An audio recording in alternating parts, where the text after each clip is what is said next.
Hello everyone, in this video I will show you how to enable or disable allow picture in Samsung Galaxy S24 Ultra. So before starting the video, don't forget to subscribe the channel and also press the bell icon. So first of all, open settings.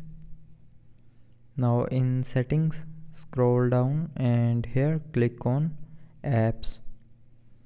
Now from here open the app in which you want to enable or disable allow picture in picture.